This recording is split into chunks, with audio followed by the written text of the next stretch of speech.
మన వీరుల అసలు సిసలు చరిత్రను, వాళ్ళ త్యాగాల్ని, వాళ్ళ సాహసాల్ని చూడాలనుకుంటున్నారా? అయితే ఈ సినిమా చూడాల్సిందే. అహింస పరమో ధర్మ అన్నది ఎంత సత్యమో, ధర్మహింస తదైవచ అన్న మిగతా వాక్యం కూడా మరింత సరైనదే. హిందువులు వట్టి పిరికివాళ్ళు, కాస్త బెదిరిస్తే చాలు ఎంతమందినైనా చంపచ్చు అని ఒక జిహాదీ చేసినటువంటి ఒకే ఒక్క మాట అజిత్ దోవల్ లాంటి రా ఏజెంట్ని మరింత చురుగ్గా మార్చి దేశం కోసం ప్రాణాలు అర్పించే బలిదాన్ అనే ఒక టీంని తయారు చేస్తుంది.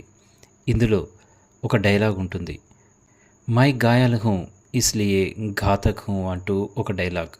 నేను బాధించబడ్డాను కాబట్టి మరింత బాధ పెడతాను అంటూ సాగే ఈ సినిమా మన భారతదేశం చుట్టూరుగా తిరుగుతూ ఉంటుంది. ఎంతమంది జిహాదీలు దేశంపైకి రావాలనుకున్నారో వాళ్ళందరినీ వాళ్ళ ఇంట్లోకి వెళ్ళి మరీ చంపేయడమే ఈ సినిమా యొక్క అసలు సిసలు కథ. అవును, దేశం కోసం ఎంతోమంది ప్రాణాలు అర్పించారు. అలాంటి వాళ్ళలో చాలామంది మనకు తెలియదు కూడా. మనల్ని పరిపాలించిన ఇంతకుముందు ప్రధానులు దేశం కోసం చేసినటువంటి కొన్ని నిర్లక్ష్యాల వల్ల దేశం ఎంతగా నష్టపోయిందో ఈ సినిమాలో మనం చూడొచ్చు. అదే సమయంలో నోట్ల రద్దు చేయకపోయి ఉంటే ఉత్తరప్రదేశ్ యోగి సర్కార్ వచ్చేది కాదు.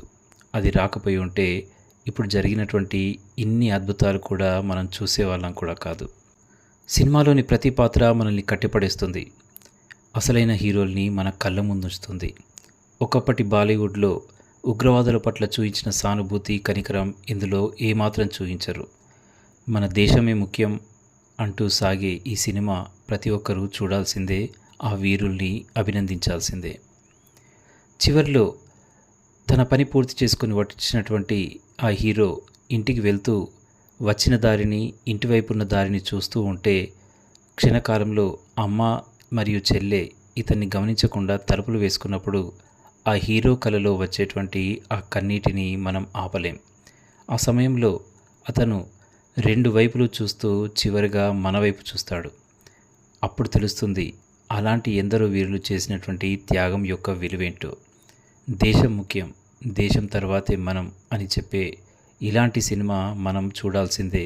మరియు పిల్లలకు కూడా ఈ కథను తప్పక తెలియజేయాల్సిందే. అందుకే గట్టిగా చెప్పొచ్చు, భారత్ మాతాకి జై. ఇలాంటి మరిన్ని సినిమాలు, మన వీరుల యొక్క అత్యద్భుతమైనటువంటి సాహస గాథలు ఎన్నో రావాలని కోరుకుంటూ ధన్యవాదాలు.